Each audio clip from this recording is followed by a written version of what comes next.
Everyone. I cannot see you all, but I'm so happy that you all are present tonight. If you have any questions, just type them in the chat and Miss Beautiful Pam Powers will let me know. The title of our first of our 4 mini sessions is Wonderful Weather Watchers. I'm going to guide you through a unit I've done with my students. It is geared towards young children and it's taking something really accessible to all and making it tangible and just part of your classroom routines. It is very integrative. And the coolest part is you can do this absolutely anywhere, whether you're in a hybrid model, an in-person model, or like me, a fully virtual model. Moving along, my computer just there we go. I just want to say thank you for coming and introduce myself. So I am Stephanie Walstrom, National Board Certified in Early Childhood Gen. I am a proud Golden Apple Fellow. I won this award in 2019, accepted it on a stage in front of hundreds of people 4 days after giving birth to my second child. And that is a picture of me and some of the other fellows. And you cannot see my pain, but I had pain there, but I also had such excitement to accept such a fabulous award and become part of such an incredible foundation. I've been teaching for 15 years, 13 of those in kindergarten. Gosh, having children has taught me it's such a pleasure, but also a privilege. I feel honored to know as a kindergarten teacher that they hand off their most prized possessions to me every single year. And it's a huge deal. And I'm just so honored. It's very important work. It really does set that foundation for a lifetime love of learning. I entered online learning. I told you I've been 100% virtual this year. And I entered it with a very closed mindset. Closed mindset made me cringe, that term, by the way. And when this pandemic hit, I was actually in the process of getting rid of technology in my classroom. I wanted less technology because I really believe in experiences over screens for kids. And I basically had what I call a pandemic panic. Yeah, if you take out the DE in pandemic, you have the word panic. I realized that when I made this. And I didn't know what to do. I didn't know how to teach online well. And it caused me to kind of adapt in new ways. And I hope that today some of you will find some new ideas that will help you. So I decided I needed a survival strategy, and my survival strategy for online started in the summer when a mom stopped by to bring me a present, and she sat in my yard with me from 10 feet masked, and she said, "Well, I don't know what this year is going to be like. We just know you're going to nail it." And I was like, oh my gosh, this mom thinks I'm going to do a good job. And let me tell you, my husband's a teacher.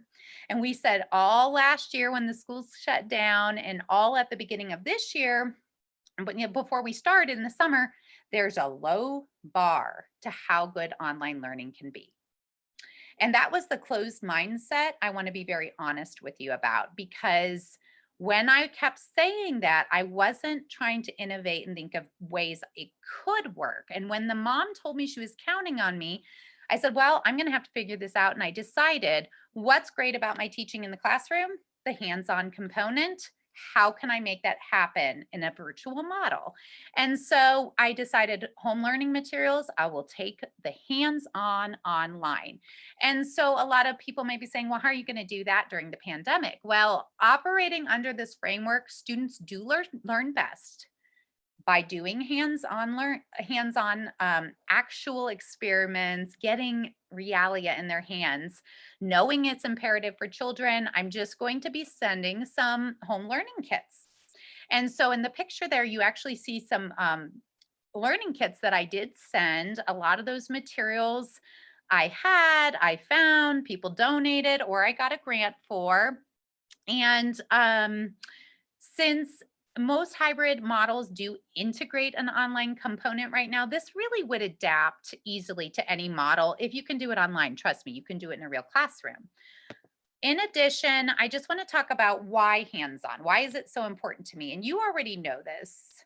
all of you know hands-on is important. There's not an early childhood educator alive who doesn't probably consider it kind of the meat and potatoes of an early childhood classroom. And so I just want you to remember students learn science by doing science. Weather is perfect because it's just part of their daily life. It's something they're experiencing. Why should we not explore it? It's a wonderful way to get kiddos outdoors. They desperately need it. It encourages students to speak about their findings, their wonderings, what they're noticing. Remember, children do learn language by using language. So if they're not talking in a virtual setting, they're missing some of that really important language component. So getting them talking about their world is essential. Also, it allows children to access tangible materials. In this unit, you're going to get some materials to generate data, to compare, contrast, and to model science.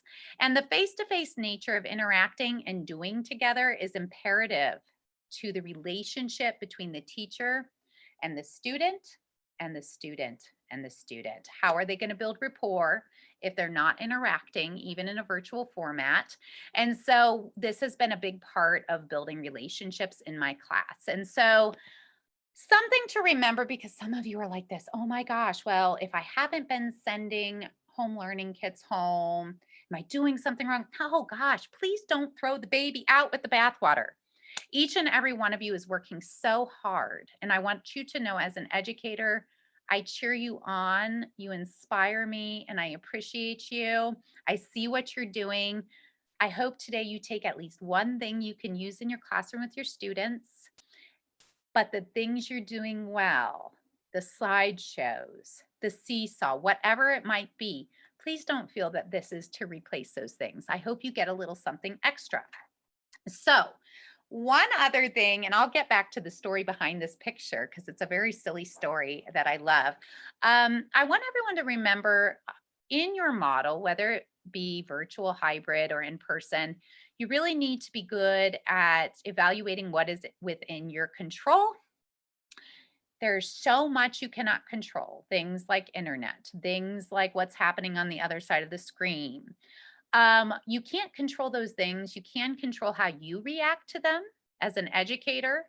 And most of all, you can use these problems as an opportunity for students to learn how to be problem solvers, right?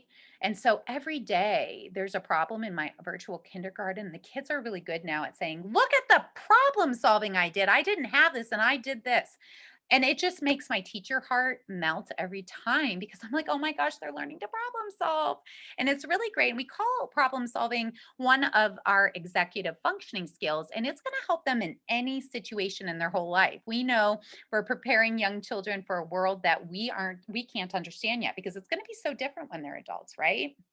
And so the executive functioning skills such as problem solving, perseverance, perspective taking, those sorts of things, it really will last them and serve them well in any sort of situation in their life and any model of learning. And so with so many new variables and changes during this pandemic year, we have to adapt to those unexpected hiccups and really focus on the problem solving and praising their attempts to find solutions. And the worst solution to a problem is, okay, you're going to watch everyone else today. And let me tell you, little kids, when they don't come prepared with their things they're supposed to bring, watching the other kids is not fun for them. So they usually get it a little more organized. I want you to look at that hilarious photograph. That is actually from one of my students' homes, and I will tell you about it in a moment. But let's just dig into what are weather jars. So weather jars, this is how Pam decided to ask me to do a presentation on this unit. She thought weather jars were so cool. Some of you might be thinking, what are weather jars? Are we making weather in a jar? No, we're not making weather in a jar. So I was considering at the beginning of the year all the things that I did in a real classroom with kids. And one of our morning jobs every day was a meteorologist. I have a job chart. Every kid has their own little job. Every single day it rotates. And the meteorologist would update our class set of weather jars. Okay, so we had, and I have them here, I have my actual class set of weather jars. On a windy day, they'd put a sparkly bead in this jar. on a snowy day, they'd put their white bead in this jar, and we'd talk about it. We'd sing a song about it, and we'd update these jars every day, just as kind of a simple way to graph our weather for a young child. We were collecting data on the weather, and you know, I was thinking, gosh, I could really do this if I had enough jars at home. And so I had an idea to ask on my social media for baby food jars, and I was able to send them home. But then I wrote a grant, and you can see in the picture, those are the weather jars I actually sent home this year. Disclaimer, I would not send glass, I would send plastic. But I will tell you, none of my jars have broken. The glass is actually quite durable. I think aesthetically speaking, it was pleasing to me, but I would recommend plastic. But so every day, if it was a rainy day, they'd put a blue bead in the rain jar. If it was a sunny day, you put a yellow bead in your sunny jar. So on and so forth. Does everybody kind of get what that is? I'm going to go a little deeper into that. So simply put, weather jars are just an easy visual way to collect data on the weather, and they serve as a graph of sorts for young children. There's a picture of my classroom set of weather jars. As far as labeling them, I typically use stickers. However, I did make some labels that you guys could easily print and send home for your kiddos to cut and tape on their jars if you wanted, because stickers are actually quite expensive, come to find out. And so that would be another way they could label them. I, excuse me, sent my weather jars pre-made. So they were already labeled for my students. They came in a bag like this. I put tissue paper in so they didn't rattle around too much. But that there would be benefit to having the kids sending them a set of stickers and having them label them themselves as well. So what goes inside of them? I mentioned pony beads. My husband looked at this presentation. He goes, do people know what pony beads are? Do you know what pony beads are? Those are pony beads. I'm assuming they're called that because sometimes people put them in ponytails. I'm not sure though. So this year I have 6 jars that I send to my students representing 6 types of common weather. And we have an extra jar that I added in this year just for fun to represent a weather phenomenon, which is the rainbow. They each have their corresponding color of pony bead in a tight budget. If you can't get your hand on pony beads, you could just cut up straws, drinking straws. It would be a much cheaper way of doing it. You could use pom-poms. Really, the sky's the limit. And if you didn't color coordinate them, it would still be okay. I do like to color coordinate them. So as I told you, you're not going to control everything, but this is a wonderful story. So I have a student named Ollie, and his dad sent me this picture, and he goes, Ollie really loved the snow and he wanted to save some of it. And so he put real snow in his weather jar, and it's still in his weather jar. And it's just kind of a cute testament to how personal and special weather is to the kiddos. And it doesn't matter where your kiddos live. If they left the state for part of your virtual class, they're going to have weather access to weather. And so I had a good chuckle out of that. And I told his dad, oh, that's so cute. And he gave me permission to use that. So a visual aid. So you're going to get a parental letter that you could send home that you also, everything is editable. So you can edit it. I can't stand when I get something and can't edit it into my own. But in my classroom, I do use a big poster. This is the poster I typically use. It's a chart. You could do it this way. But if you're in virtual, definitely send home a parental letter with your little kids. And this is just for them to remember what sorts of weather are represented by each picture. You could also glue the beads. That would be another, or draw the beads, what color, match it up with dot stickers, whatever you want, just so the kiddos kind of have a key. Now I am going to talk about extension activities that you can do with your weather jars in this unit. So getting organized to send home materials. I'm not sure how many of you actually are already sending, and I would love to know if you can type into the chat. Maybe Pam, you can report out who is already in a virtual model and sending home learning materials. And I'll talk to you a little bit as you're doing that. At my school, I decided to send home learning materials. I was determined. I didn't care if I had to deliver them. I was going to do it. But my school is really cool. We decided we would have an expectation that educators at our school would send learning materials every 2 weeks. And it would be between 1 and 2:30. The parents always know it's the same for both kids. There's an assigned location. You stay in your car, you wear your mask. And they drive up, you say hi to the kids, you throw it in the car. And that's how we do it. And there was one scare where they shut everything down again in my city. And I immediately told the parents, come Sunday to my yard, pick up your kit. Every parent came and picked it up. They're so grateful to have the materials. Have I dropped kits up? Yes, I have. Now, you might have kids far away you can't do that with, but I have had pretty good success with getting people to come pick up the materials. You want to be sure that it's very consistent, very organized. The materials, the more organized they are in your kits, the more readily available they are for families to bring to class.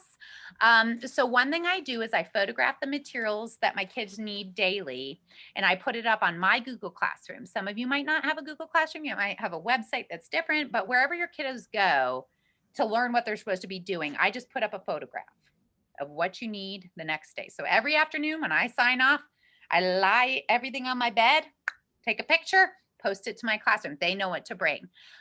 You prepare them for the problem solving. Things are going to come up. They're going to lose things. They're going to use things. It happens sometimes. And at the very beginning of the unit, you want to introduce your students to meteorology the week before. So show them your local meteorologist. They love watching that. Oh, I'm watching the news. They think it's a big deal. And it will pique their interest on what it is to be a meteorologist, and make sure you're calling them meteorologists. If we're celebrating our little scientists, we treat them as such. Here is an example of some of my photographs that I put up on my Google Classroom of the things they're supposed to bring every day. So you can see the one on the left that has the book about winter. I actually got a bunch of money from volunteers and random friends to buy the dollar Scholastic books.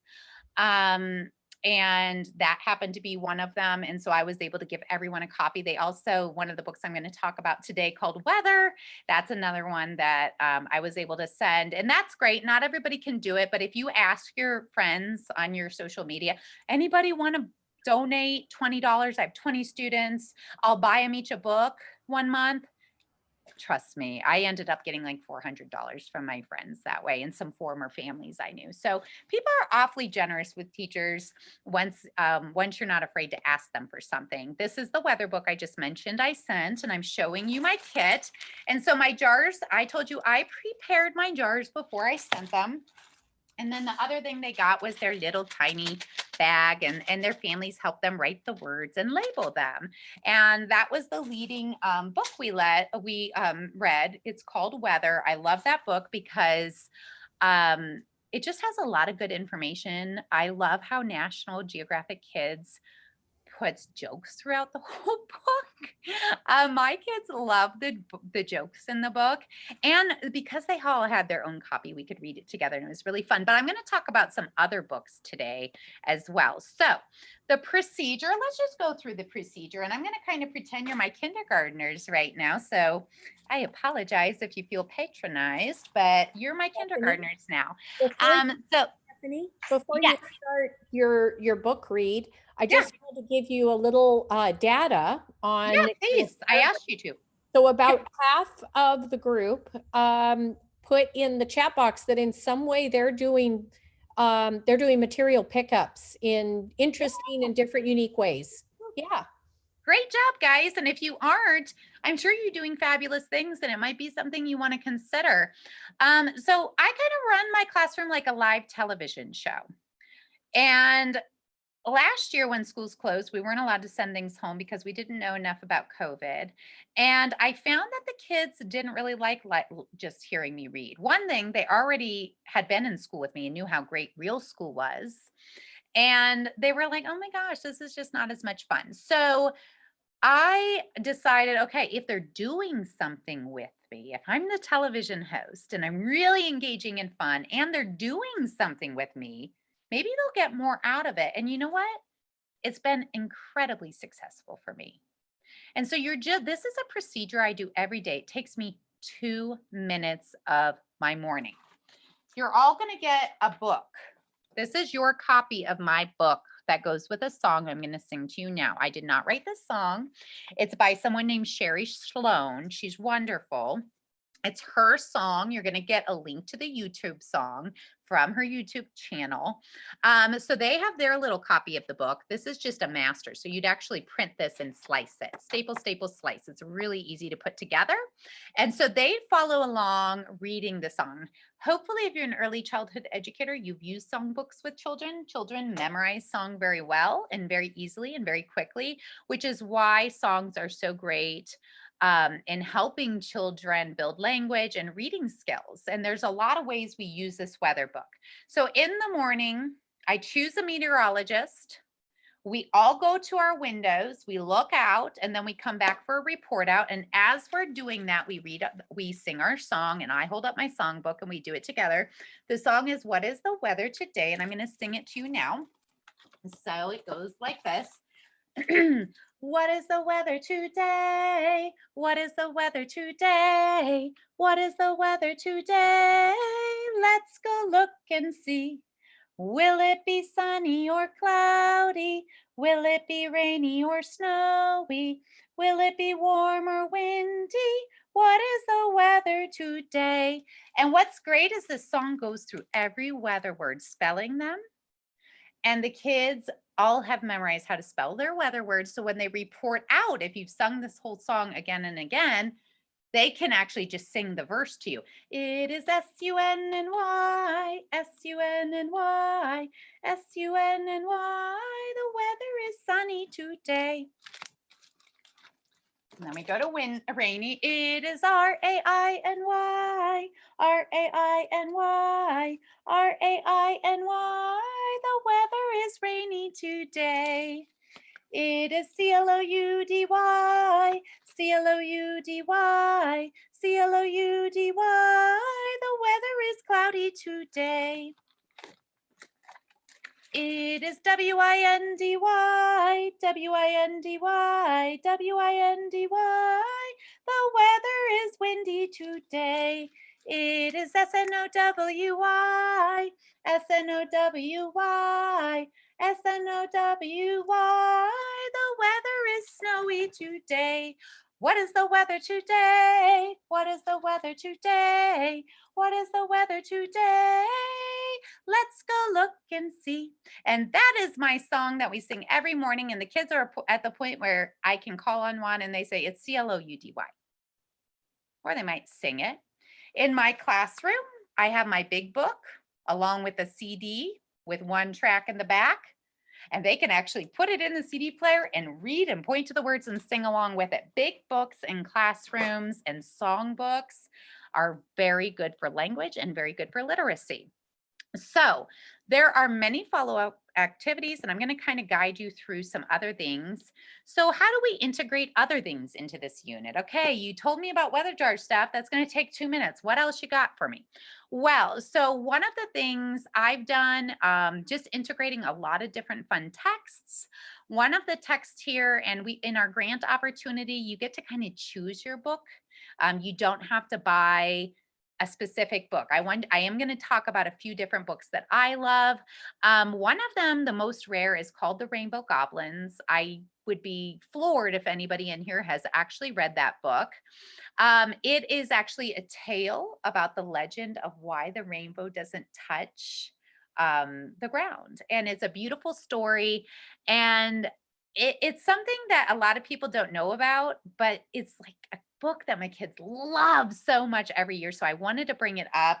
Another new one that we in my class we compared it to Light Makes a Rainbow and Black is a Rainbow Colored. So those were the 3 rainbow texts I used, because this year I do have my little rainbow jar and I did have one kiddo see a rainbow, which is awesome. I'm going to keep going through. So along with rainbows, we did a few different things in our class. We sent paper towels and I asked their parents to get food color out. My 2 kids who didn't have food color, I was able to give them a little bit. But we did walking rainbows, and every little thing I talk about that you're going to see here, you will have a link to how to do it in the lesson plan. But this is a great way to kind of learn about primary colors mixing into secondary colors. And I also I've linked glass rainbows. That's when you take a glass of water and you just put it in sunlight, the light bends and it'll actually make a rainbow on a piece of white paper. And I had the kids color their rainbows. States of matter.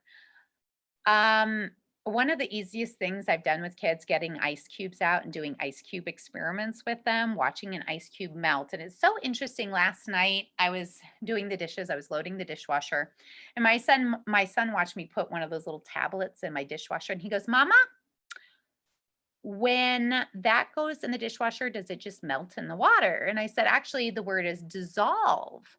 And he said, "Dissolve." And he said, "I want to dissolve something. Can I watch one dissolve?" I said, "No, they're expensive. We're not going to watch that dissolve. It would be very viscous once it does because it's very concentrated."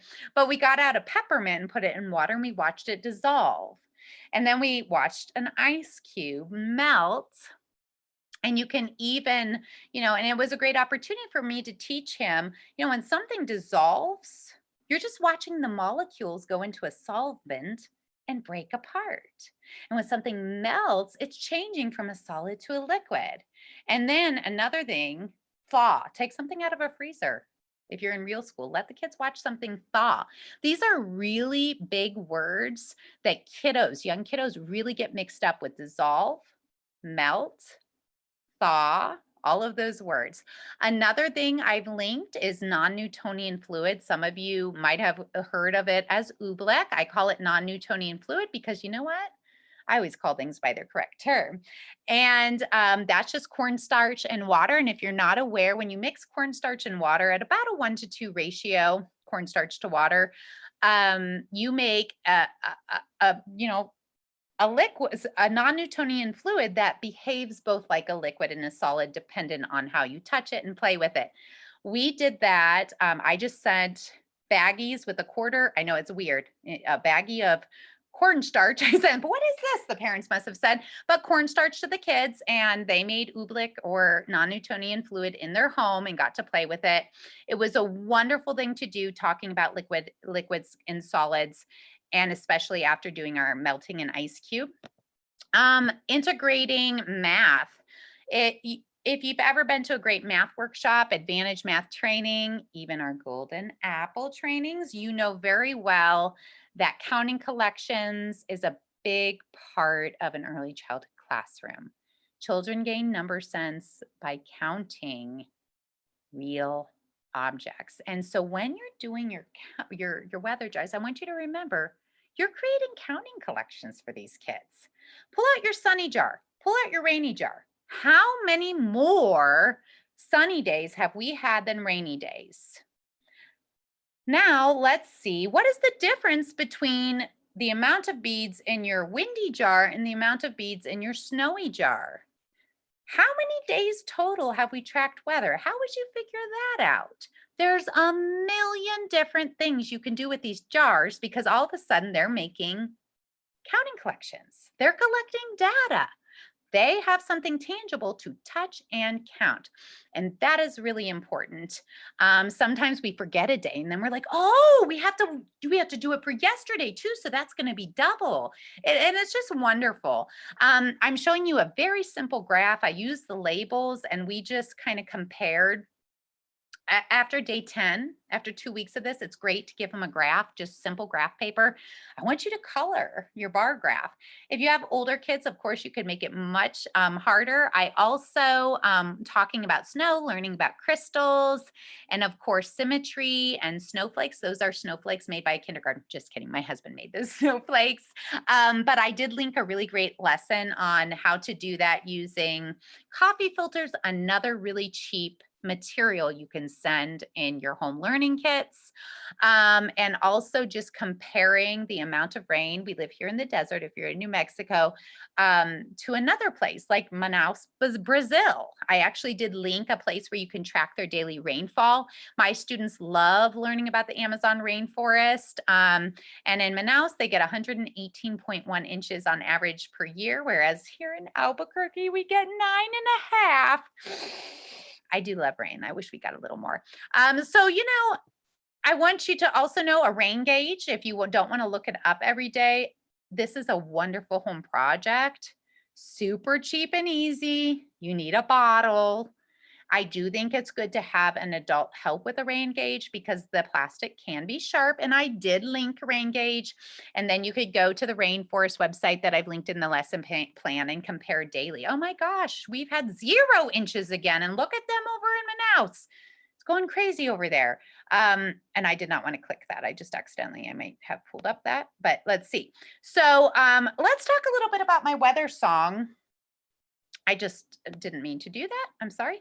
Let's talk a little bit more about the weather song. So when you get your little books for your kiddos, not only are they practicing singing, one-to-one correspondence with reading, I call the high frequency words popcorn words because they pop up everywhere.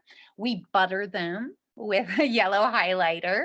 They pop up everywhere. You butter your popcorn.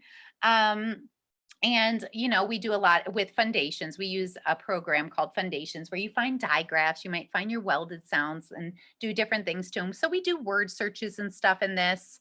But we also, at the end of my book, I did put some little writing prompts for the kiddos. So you do have a couple of extra pages where they could write about what weather was missing from the song. There is no stormy in the song, even though I do represent that with my jar. And then what weather do you like? Draw a picture here. And so there are a couple of other little things we do with this, but having kids read this book and sing the song every day and kind of break apart the sentences, find words like look it's really important. Some people are like, wow, why do you spend so much time on these popcorn words? The Dolch list is 220 words. 80% of first and second grade reading is made up of those words. If they do not know them quickly, it's going to hinder their reading. They need to memorize those words.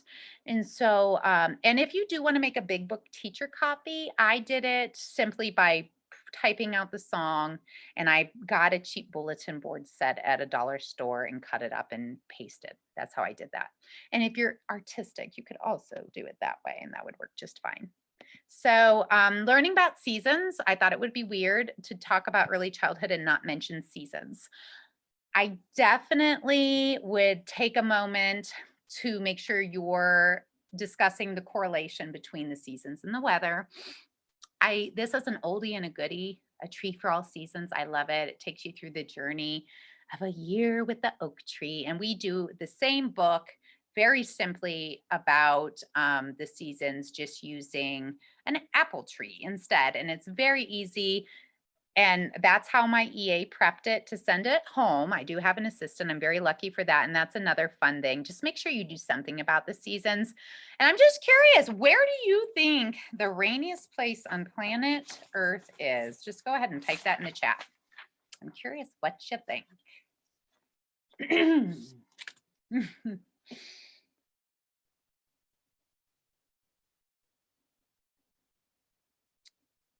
I'm going to go ahead and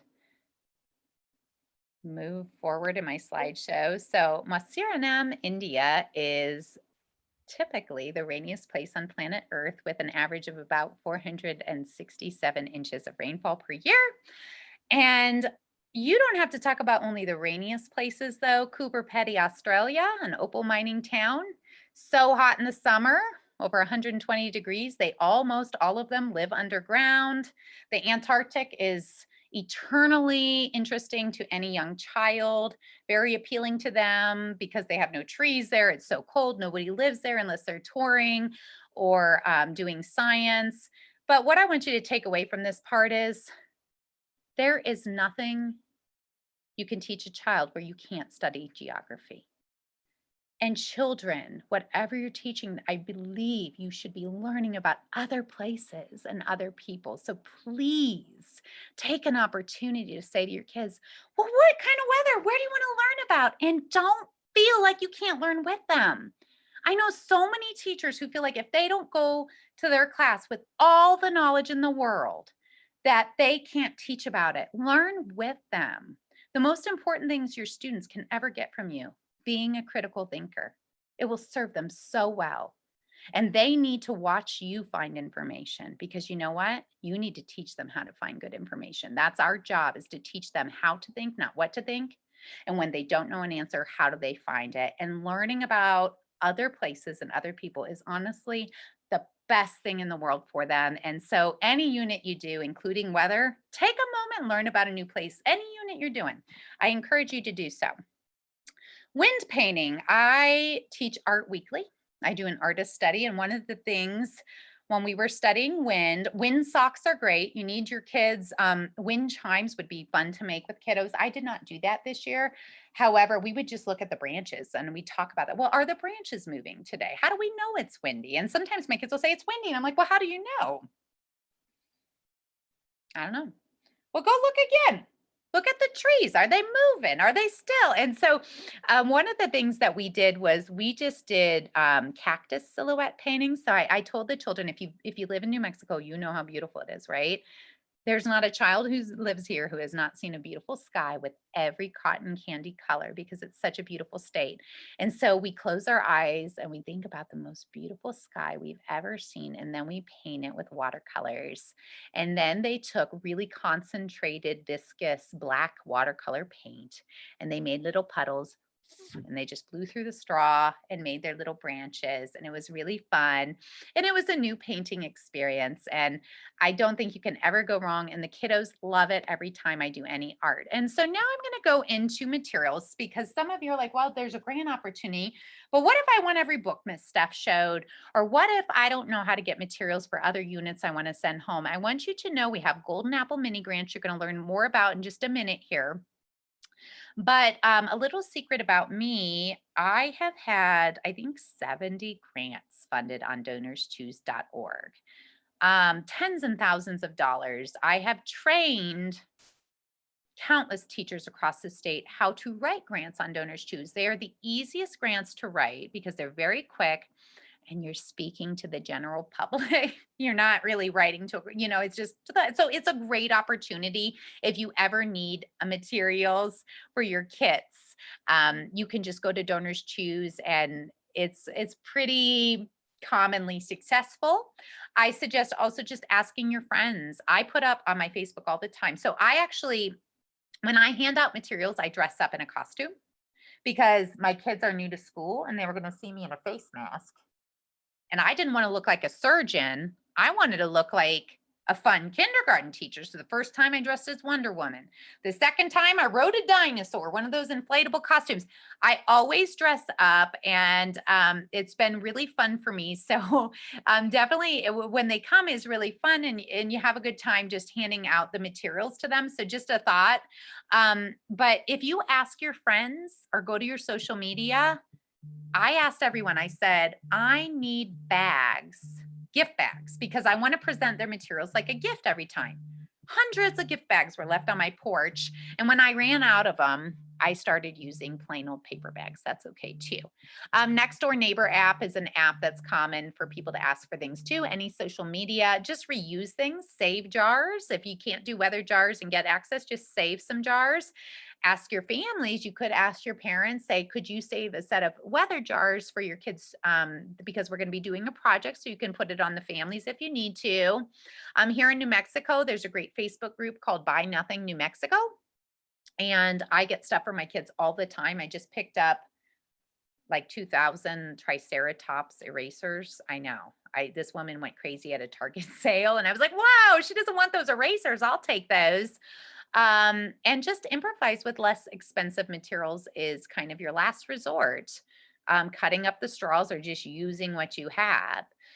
This year with my home learning kits, I've actually sometimes done a reverse plan where I plan around what I can send home as opposed to plan a lesson and then find what I need. What do I have a lot of that I could send home to my kids that would get something in their hands so they can be doing with me instead of Miss Steph being a talking head. Here is my contact information.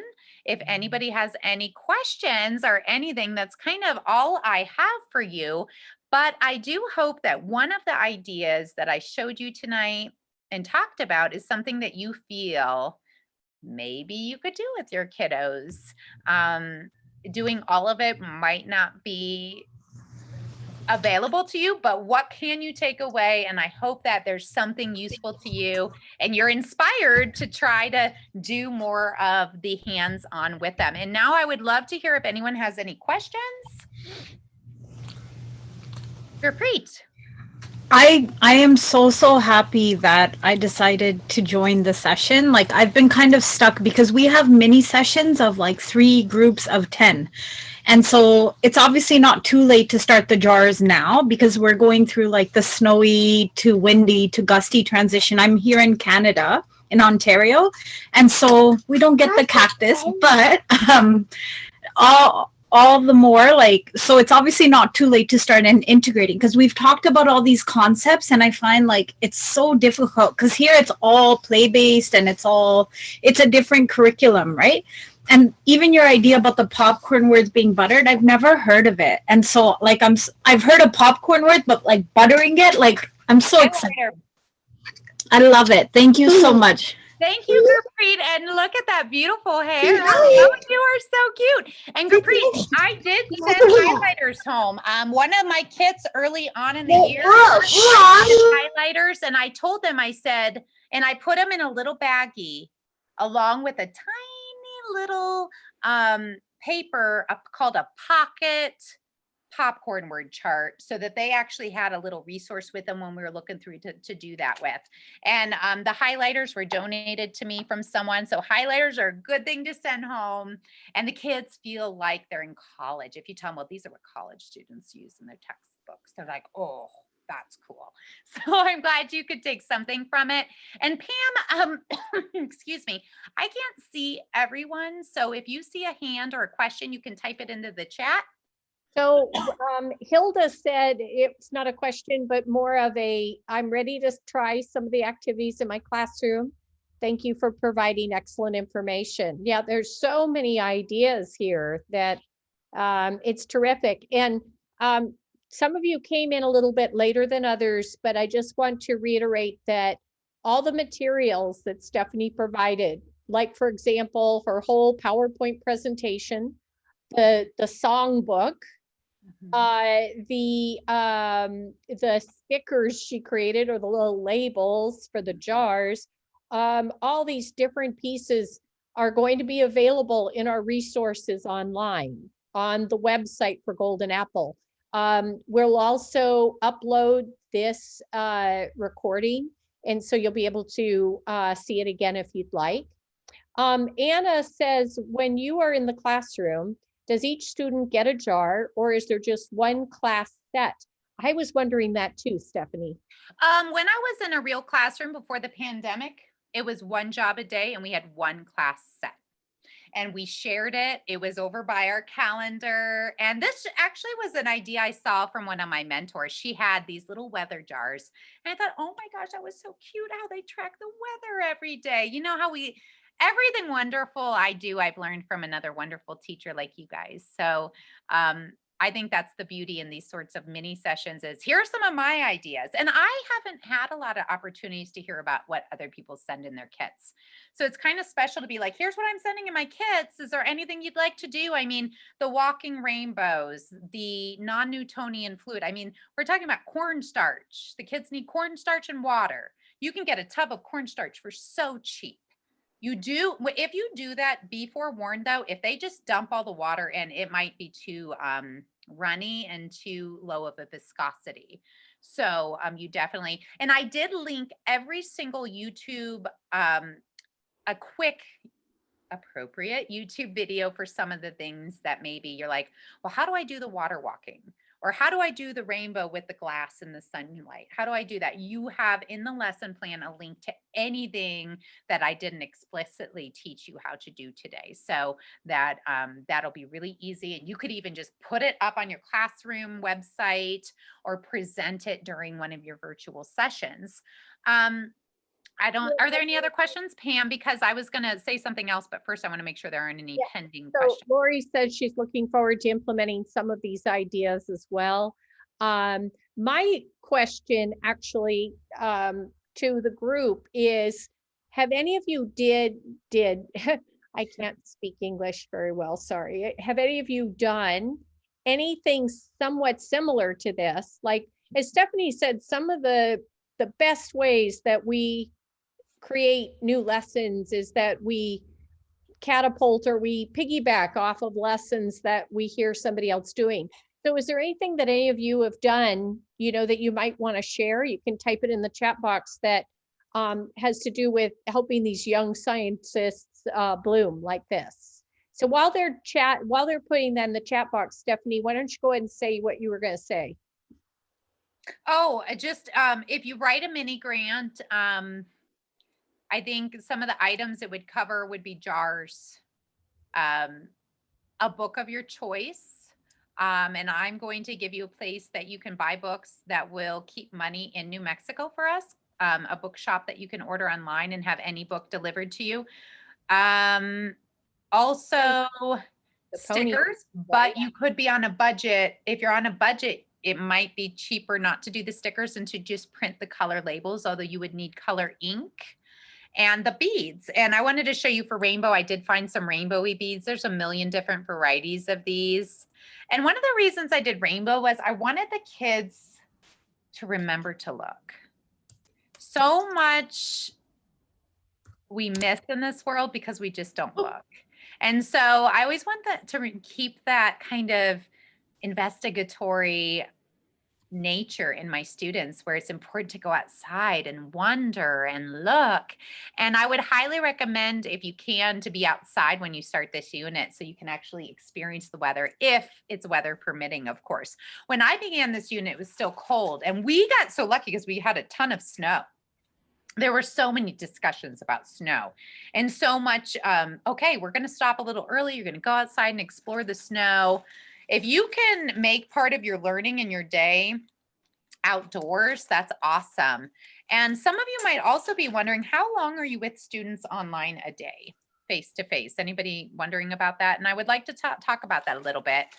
So I try to run my classroom as similarly as my real classroom. And I spend between 2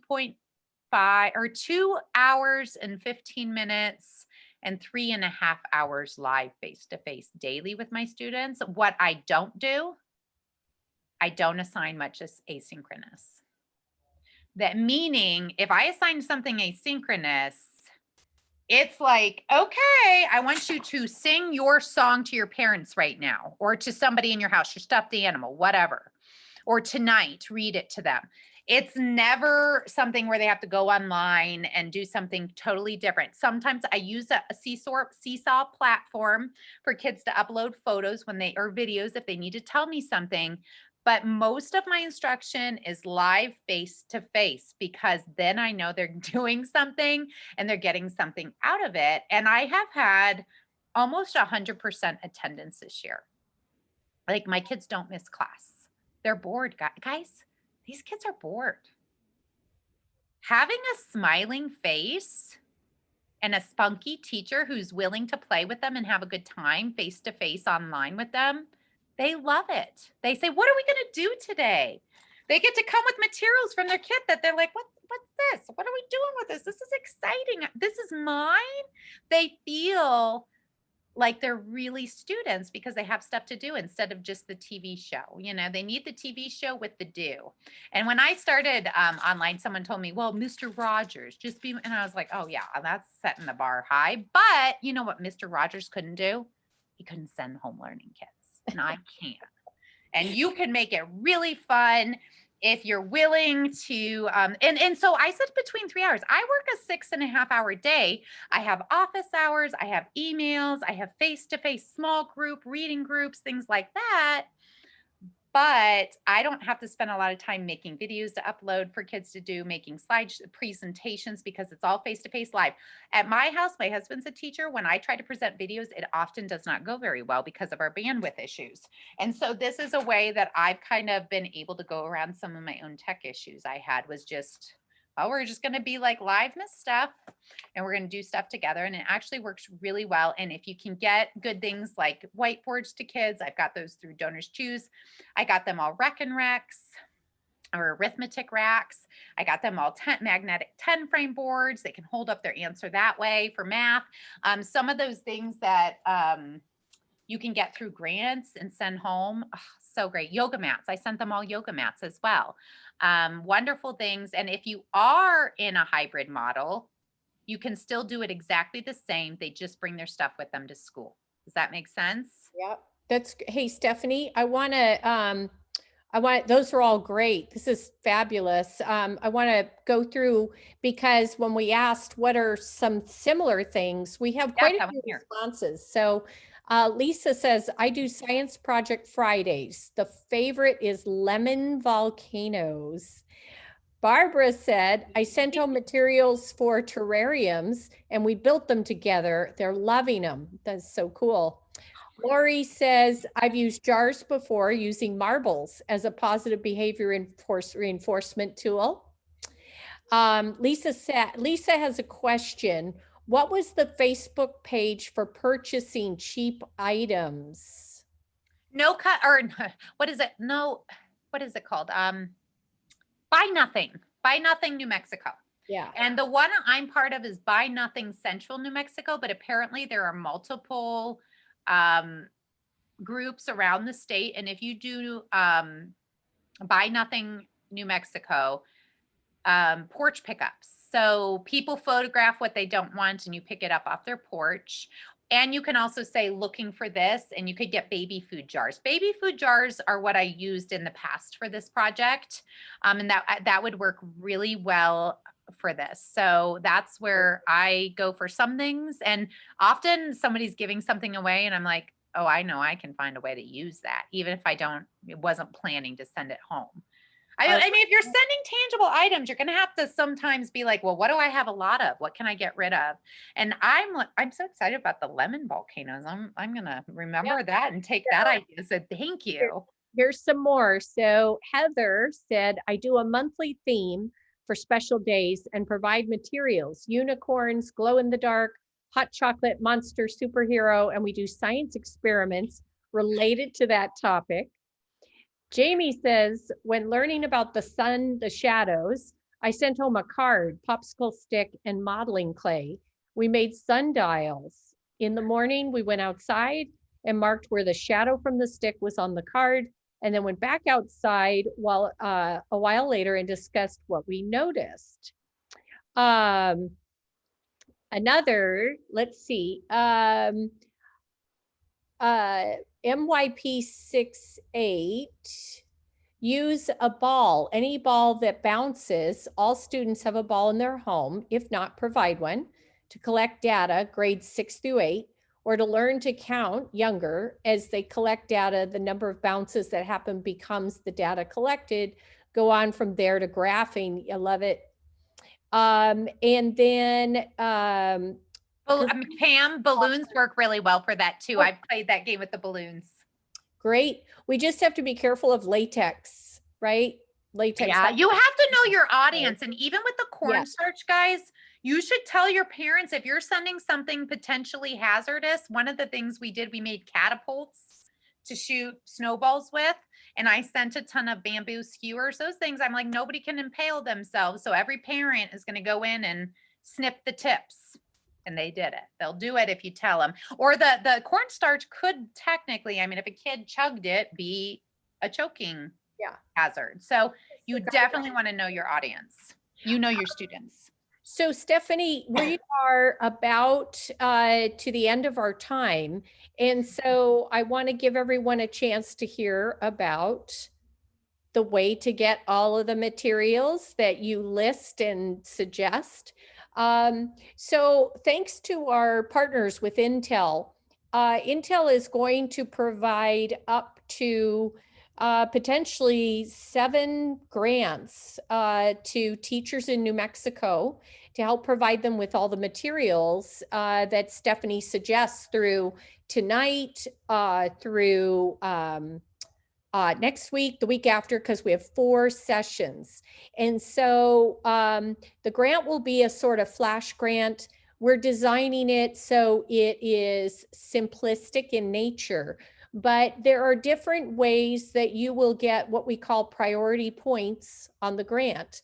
One way is attending these fabulous workshops, because as a teacher, educator, I realize and know that the value behind materials is professional development connected to it. When you put those two things together, it's the magic that happens. If we just give you materials and we give you a lesson, it's not the same as Stephanie just singing to us, right? We all know how effective this is to see it in action and see it live. So I am so excited and really grateful to Intel for agreeing to do this in this fashion. The grant, you all are on the email list. You will be one of the first groups of people that when the grant opens up, we will let you know. And you'll fill it out right on our website and submit it. It'll go through a process of review, and we'll have a pretty quick turnaround as far as the answer as to whether you get the grant or not.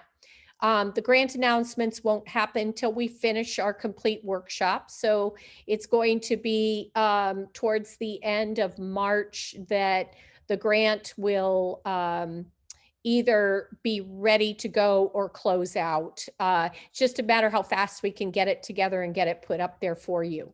Does anyone have any questions about the grant or the process that I can answer for you before we finish for the evening?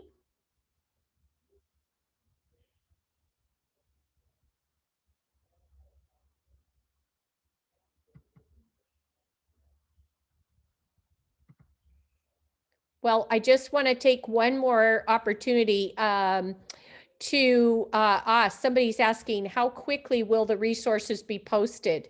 That is an excellent question. And so I have to upload the video and so forth to YouTube. If you would give me till next week to get each one up, I'll try and get it done sooner. But I can only go as fast as I can go with all the material, but we will get it placed as quickly as possible. I can also send out an email and let you all know that it's ready and send you a direct link to the resources on the site. Stephanie, people are thanking you for this great presentation. Someone's asking, will you need to use the grant for specific materials?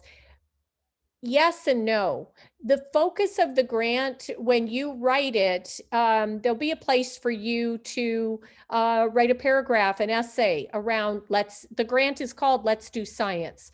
So the focus and the purpose of providing this money is to help you to engage students to love science or be, exploring science. So whatever your project is, it needs to be science-based.